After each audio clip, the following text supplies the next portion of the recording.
we're trying to restore the relationship of ego to the other components of the psyche that existed as recently as 12,000 years ago. The ego has become a deadly growth in the historical societies, exacerbated by the phonetic alphabet, monotheism, modern science. This is like you're getting sicker and sicker and sicker as you lay these things on. And so the idea is that if we could restore the original diminished role of the ego that it had for that period, however long it was, that we could begin to solve our problems, because the problems which face us, put very simply, are going to demand sacrifice. And sacrifice is what the ego doesn't want to hear about. I mean, when you go to somebody and say, look, to save this planet, we're going to have to redistribute income radically. That means everybody in this room is going to have less. We're going to have to honor a whole bunch of cultural positions that we previously just were going to bulldoze over, and so forth and so on. So it's the diminishing of ego by any means necessary that lies to getting any grip on our problems. I mean, if we continue as we are, I think we have probably less than 30 years before life is irreconcilably screwed up. You know, nobody believes that the future is rosy and wonderful. I mean, if you go to the people at the World Bank and the IMF and these people who are straight, you know, suits, all of them, they have a set of curves which would stand your hair on end.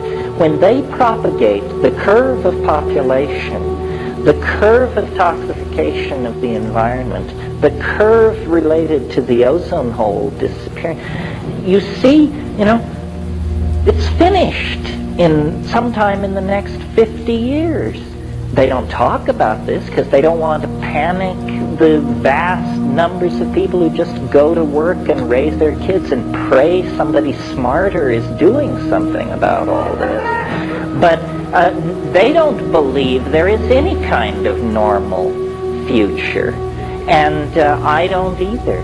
I think we're going to, that it's business as usual is not on the menu, folks. We're either going to go into an era of immense resource scarcity, regimentation, governmental interference in our lives, tremendous propagandistic efforts to make us do one thing or another, or we're going to pull the plug on scientism and its stooges and the institutions which feed it. Capitalism is an interesting problem, more easily discussed now that communism is out of the picture.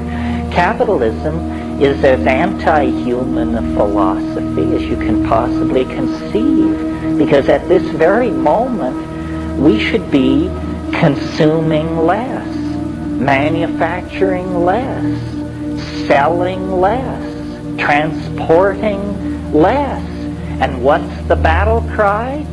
Free trade everywhere. What does free trade mean? It means my right to come to your country and sell the most outlandish junk you've ever seen, and you will have no right to turn it away, because in the name of free trade, crapola has to go everywhere.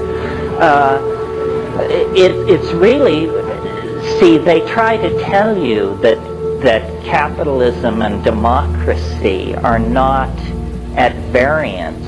Actually, the whole Marxist-Leninist socialist thing was a side dish. The real life and death struggle is between capitalism and democracy. Democracy says everybody has an innate worth that must be honored. Capitalism says those who die with the most toys win.